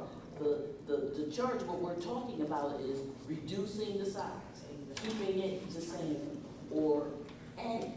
So don't talk about, what the two council people do, whether they're good or they're bad or they're active or they're not. Because that is, I think they're right. We're Go back elected to by the the needs of the people. right, the people put them there. But in regard to the city council, this is my district, this is my district, this is my district. No, this is the city of Bridgeport. You get elected, you represent a portion, but you represent the city of Bridgeport. Every single one of those council members, they don't see it that way. So I believe that putting it at large brings some of that in, where it's no longer, this is my boundary and you can't cross it. It's starting to give that blur of, you just don't represent the district, you represent the city of Bridgeport. And I can say that as a sitting on that council, that yes, I represented the 138. What in my responsibility was to the city of Bridgeport. Unfortunately, too many council members, always, my district, it's Black Rock, it's the Upper East Side, okay? So I believe having that, not just saying just minority, and at large, breaks it up. And it could be that To third that person extent. that works in that. And I think that's a major problem in regards to our council, and has been for a very long time, is that I represent this district. No, you do not. You represent the city of Bridgeport. That's my soapbox. Thank you. I think this really comes down to, and I respect what you're saying about, we're getting into the personality of who does what, but the question before the body is, does the structure affect the way that people operate? And I would argue that the answer is yes. Two-person per district system is not working for us. Anecdotally, I can tell you it doesn't work great. Even in the towns that have more people than us, they don't have multiple per district, they just have more districts, period. I just don't, and then you raise another interesting point about, the perspective that people bring, having at-larges, of course, gives you that. Some people are not looking at just their territory. Of course, representation in the district matters too. Can we go back to this? Who is holding the city council members accountable for doing their job? The people. But in the day-to-day, Nobody. Because they're accountable to the voters. at the end of the day. But that's the same with the mayor. But again, It's the same thing, the people put, We vote them in. and if we don't like what's happening or what's going on, they get voted out or they get yanked out. but we're voting on a process, like what should the process be for them to get there and what is their jurisdiction? And the question is, does structure matter? I think structure matters. I think that the point that Sue made about her council partners and her evolution of thought is, it obviously matters. any council person that serves in another partner, they can all tell you the stories, good and bad. The structure matters. It does. And again, just on the minor party issue and the issue of doing at-larges, again, it is one of the most frequent comments that this commission has gotten. I agree with Commissioner Larshvik that, we shouldn't table this issue because it is one of the it was not only in the charge that we received from the city council members in the first instance to consider, but is one of the most common comments that we've gotten. And the Board of Ed requires minor party representation. Our share, so we're trying to get rid of it, require minor party representation. Every single board or commission of the city requires minor party representation. This commission can only have a bare majority of Democrats. Oh, we're so overwhelmingly Democrat. Well, why don't we just kick all the Republicans and youths out of the room now? Because we should just have Democrats here. Of course not. So I don't know why the city council is immune from that. John Lee? Yeah, I apologize to everybody for being late, but I have this class that I graduate from next week, and I had to be there at least half the class. How about wooing the youths with a statement about unaffiliated in the charter? 30% of the registered voters are youths. Do we have an effective way when we're trying to find board or commission membership of getting at the youths? I think we have 2 on this board. I- At least 2. I'm just saying, there's 20,000 people who are unaffiliated. Does that mean they don't want to be Democrats or don't want to be Republicans in this community? I don't know the reason, but that's a lot of potential voters. And so I'd like, since we're referring to them as youths, how about, again, wooing the youths? Put in a paragraph in the charter that the choice of party is personal, and whether it's a majority party or a minority party, but not to affiliate passes up one of the basic. We're simplifying the charter so people can read it and get informed by it. What is your opinion on moving from 20 to 15? I've listened to the discussion. It's far enough out, and there are enough people who have, over the 10 or 15 years I've watched it, and look ahead. I don't think it'll be, I think a serious, capable person will rise in every territory. And then we'll have 5 people. I've tried to deal with this notion of, my goodness, there are sections in town, I happen to live in one who does too, where there's a greater interest as exhibited by voting in the least popular election, which is the one we're coming up with this year. There's no mayor, no president, where it gets to be people vote for the top of the ticket and ignore the rest, as if the leader of the ticket can say what happens or what doesn't happen. As if they don't look to their own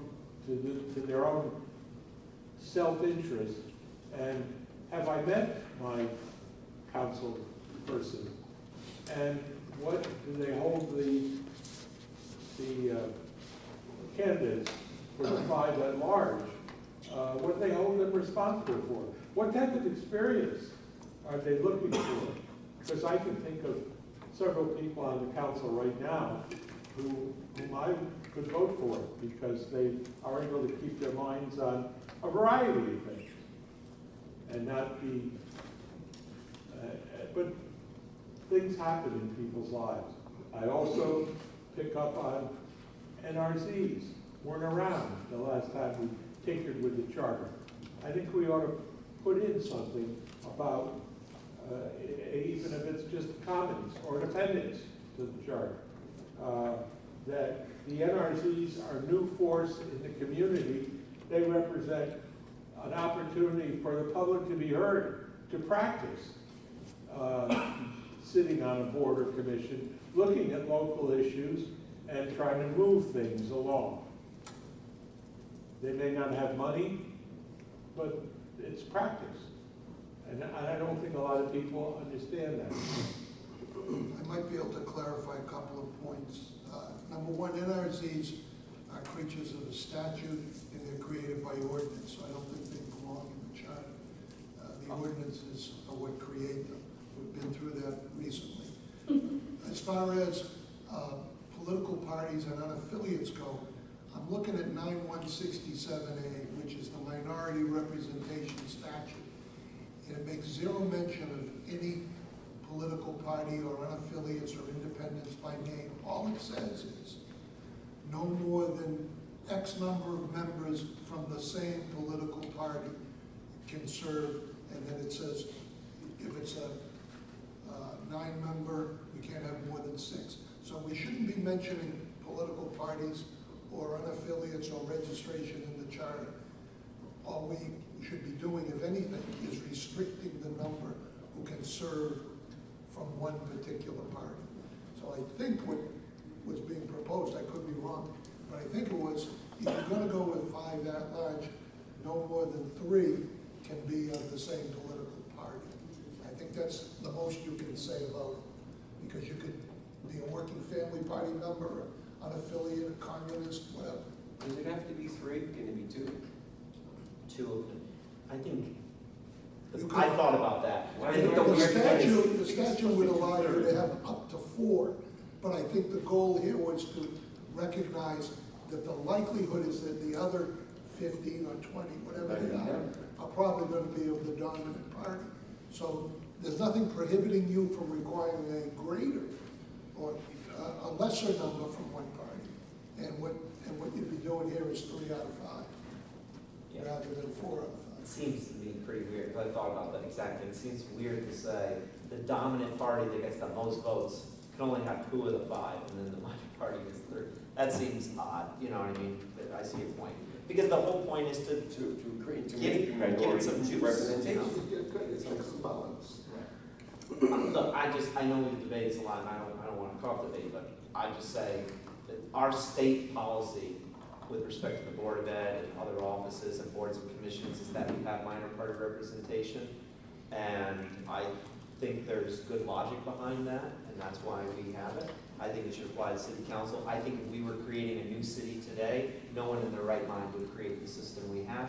For that reason, I motion that we accept the amendments that Tasia drafted in sections A and B. Just before you vote, just one last point. It does state directly in 9167 that the numbers they propose do not apply to local legislative bodies.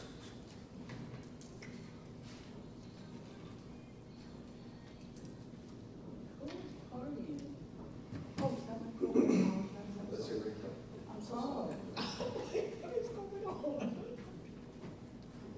I might accept that, but I'd like to change it to the 2 instead of 3 members. So you end up with 3 minority party members. So I have a clarifying question. So we have to mark then, consider the district members first in determining who's the major party before we can then consider who wins the office for the at-larges under his I was out of proposed the room, amendment. so I'm not sure how you run this Who is election. that one? I thought, in the back of my head, I thought people were going to say, I'm running as an at-large candidate, I'm not running for a district. Right. You have to for sure do that, Okay, so if you do that, why do we have to get involved? because you might have some other party win in another district. Well, then good luck to them, then you have more. I think. Well, No, his proposal is to, instead of saying 3, no more than 3 of one political party, it would say no more than 2 of Okay, but that would be specific solely to the at-large, correct? Right. And have no impact on what happens in the district level. That wasn't the way I thought. I thought, right, like, you know, if for some reason 2 districts elect, you know, minor party representation, or let's say 3 districts do, then it's met, right? So then the 5 at-larges could be. That's how I thought. We're looking for minority representation on the whole council. The way we achieve it, I think, is probably most likely through the at-large seats, but I don't think it has to be. I wouldn't say you get 3 who are elected, you know, in districts, and then still have to have. Well, if you do it that way, now you do have a problem, because how do you decide which ones are the minority candidates? You look for it, you know, But how is it set? I agree with Mark, that creates an unworkable system because you won't know who gets elected. Because right now, the way it works with the Board of Ed is you say, okay, we're going to count who got the most votes. Right. Okay, this Democrat got the most, well, this person got the most votes, they happen to be a Democrat. Okay, good, there's room for them. Next person's Democrat, good, there's room for them. Another Democrat, cool. Oh, we've hit our maximum. The state statute says you can't have any more. Right. Now we go to the next political party, whatever they may be, Republican, working families, independent, whatever. And we say, okay, now who's the next highest vote getter to fill the other 2 slots? So that's the vision behind this, is it would operate like that. I don't think if you took into account the districts, that system would work. You wouldn't But know how who would it wins. not though? Because let's just say you do the same thing, right? So let's say a working families party member wins in 2 districts and Republican in the 3rd, right? So those districts are done, right? So now you don't have, your minority party representation has been met, right? So look, if another minority party person wins outright vote numbers in the at-large seats, great, and you have 5 or 6 or 7 out. But it would really truly then be the vote getters, because then you would say we have room for 5 Dems, you know, based on it, we've already met the minority representation. It doesn't affect the districts because they were rightfully elected in their own district. If my counter to that would be one drafting that is a challenge, because you'd have to basically say, first you need to take into account district elections to see whether or not at least 3 minority members are met, and in which case, then this doesn't apply. Or what if only 1 person gets elected from a district Why and it's are we only... limiting I it think the real, I like it separate. I like the, at-large separate from the council. If there are minority party representation on council, that's great.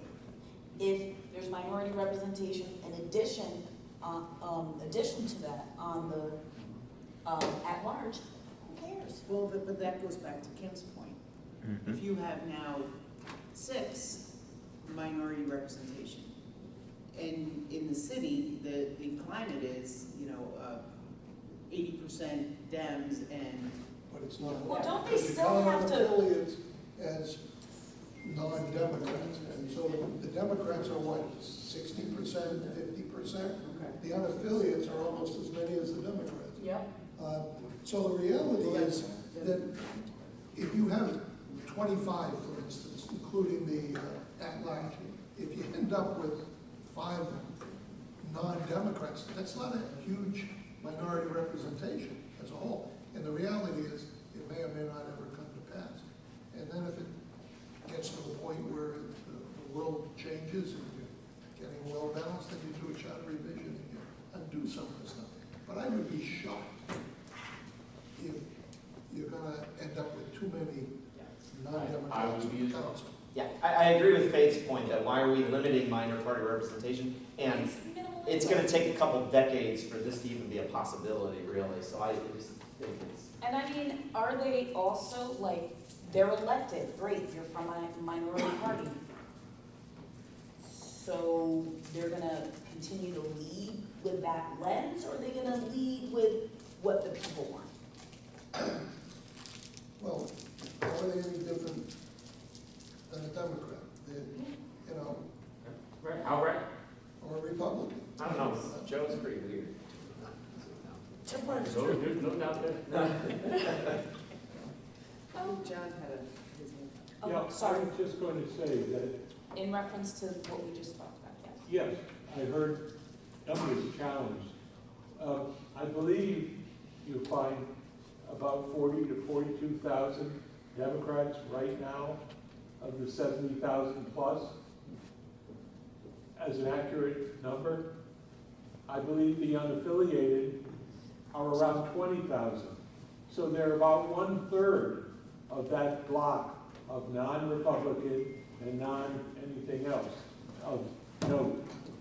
And I don't mean to be disrespectful for the small party, because somebody efforted at some time.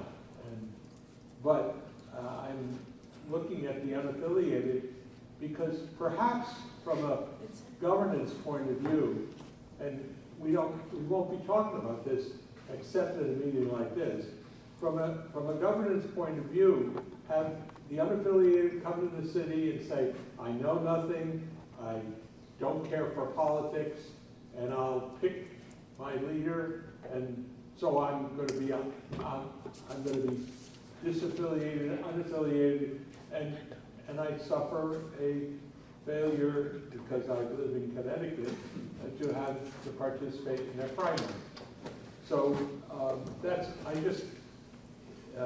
while we're drafting this opening opportunities, I just have a comment that's what I mentioned. I'm assessing the ground as it is, and it's still about 30% of the voters. And when we've got districts that this year, if the trend continues, will be once again voting, allowing 10% or fewer of registered voters who come to the polls. This is a sick place. This is a weak place. Nothing to brag about. What can we put out, open up, to get the votes to pass our best efforts? Well, Mr. Lee, you go to a lot of meetings, obviously, and so you probably witnessed what I'm about to say, which is we're trying to address two issues in this one provision. We're trying to get at-large representation and minority party representation. The at-large is what I want to just point you to, because you've probably been at council meetings where a council member will raise their hand and say, this has nothing to do with my district, but I think it's good for the city, so I'm going to vote for it. The purpose of having at-large people is so there'll be 5 people, hopefully, there who have that as their central focus. And if the discussion is only about a district, they'll say, hey, we got to worry about the whole city. I'm for that. But we're trying to solve 2 problems with one solution. I hear you. And I am, as a student of governance, I think we need to get more activity, creativity out of our members before we begin extending terms to 4 years or compensating them at a greater level. So that's why I'm willing to consider the 10 and 5 adjustment that's being made. And frankly, I don't care whether it's the set 2 or 3. No one seems to have. We sidestepped the 2 to 3, we got down to a big tangent. But So here's the. And we haven't talked about Can I ask C, you a D, or simple E. question? You have Republicans that nominate aldermanic candidates, council members. You have working families that are nominating and have on the ballot candidates. Maybe if they don't, they don't. But the minority. The Democrats are the majority party in the city of Bridgeport. Correct, right? But remember one thing, the at-large are a different animal. And to say to the at-large, you can only have 2 of the largest party despite what the vote is, because they're almost like a separate category of council people. They're elected on a different plane. They're elected citywide to reflect and talk about strategic vision that applies to the whole city and hopefully make their case. And not to artificially say you can only have 2, and I don't know. You guys decide what you want, but I do know it's after 8 o'clock. Yeah, I tend to agree with that comment that, you know, I would almost leave the 3 people as, the 3 positions. the major party should have the most, it kind of makes sense. And in a lot of other boards, they do that, where there's Okay, So we're gonna leave this to a 3-2 type of issue? Is it conceivable to do this?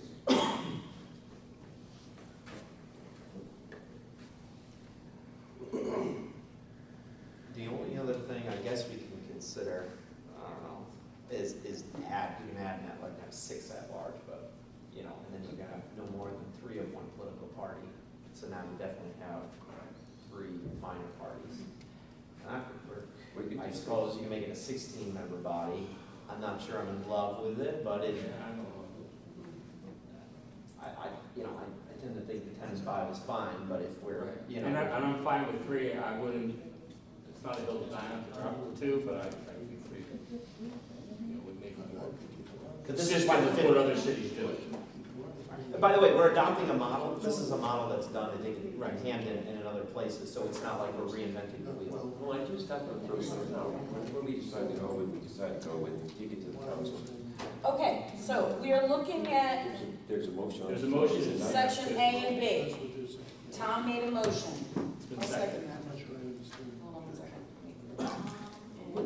Can we clarify the motion, please? So the motion is to accept for now the language that is these underlined in red for sections A and B.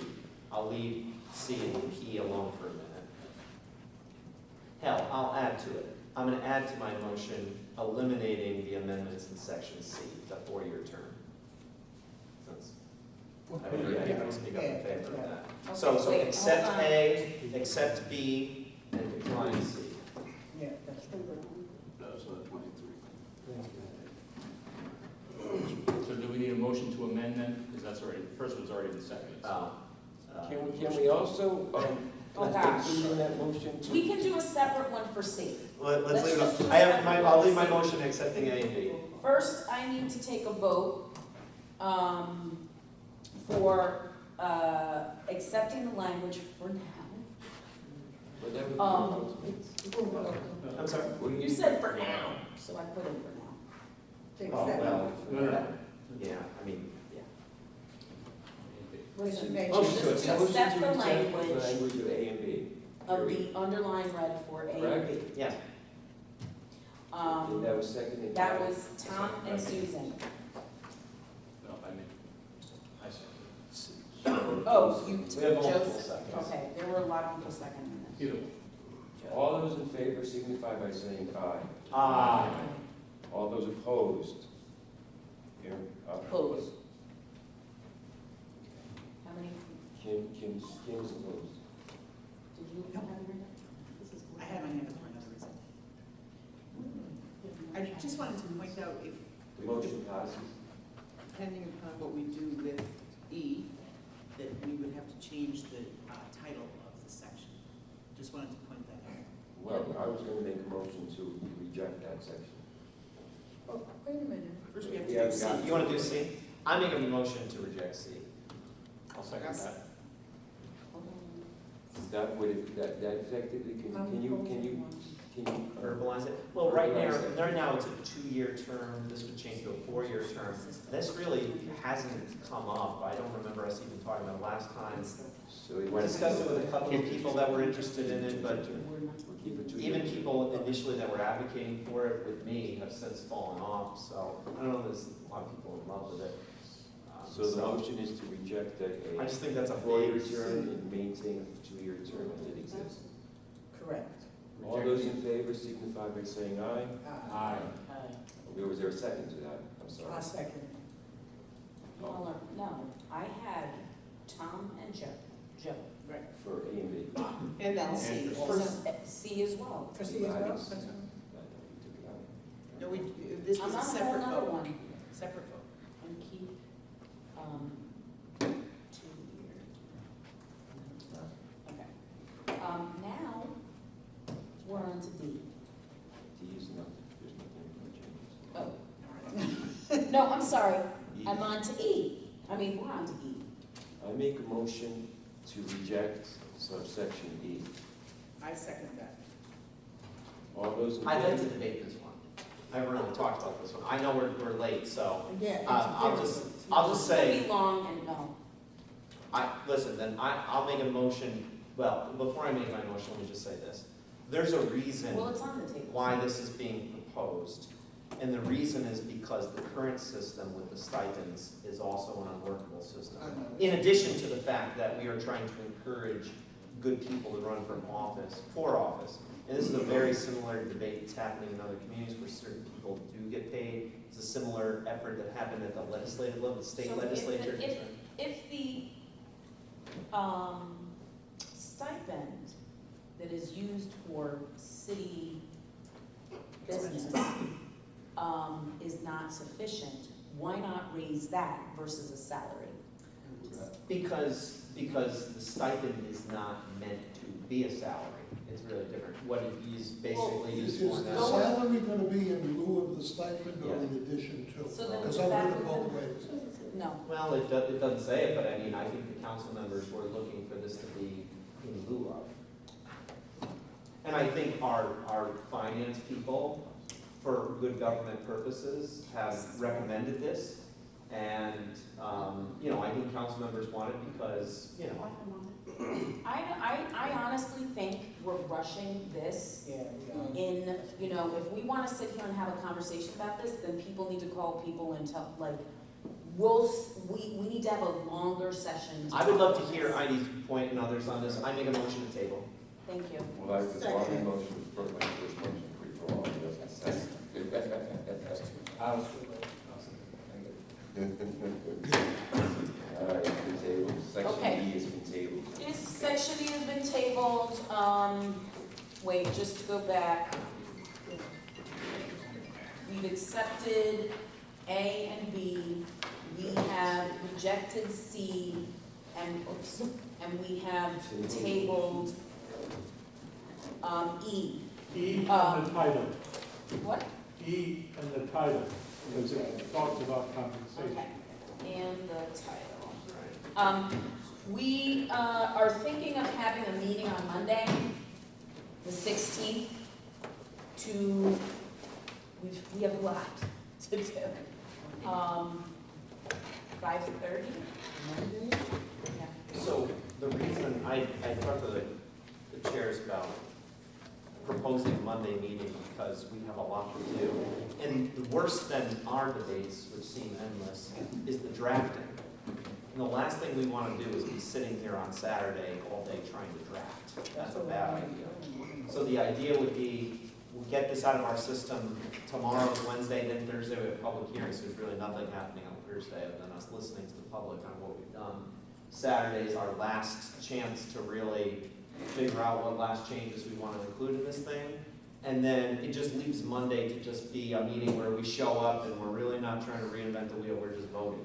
But we need language, and we don't want to rush language on Saturday. So Monday is not meant to be, let's re-debate everything again. It's just meant to show up and vote on it and pass it on to the council by the deadline. That's my Thoughts? proposal. Works for me. Motion made.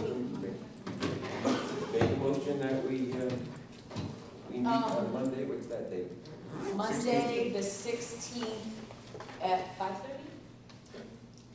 And why don't we do this, because the city council's meeting that night, I motion that we do it at 45 Lion Terrace in Honolulu. Okay. Oh, that should be interesting.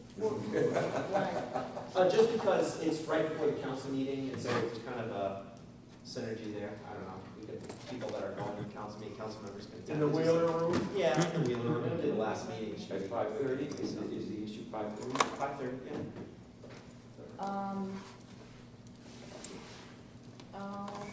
Take a motion to adjourn? I second. Ken? No, you motioned. Second. You second. It is 8:24. Can we just point out that tomorrow night's meeting is at 5:30? Yes, I mean, it's at 5 o'clock. It was noticed as 5 o'clock. it's 5. Yeah. Yes, Tomorrow. I'll never make it. tomorrow. I'm just saying, if we have 7 people who can be here at 5, that's what the notice says. It's civil service. Somebody said that they needed it at 5. I don't know,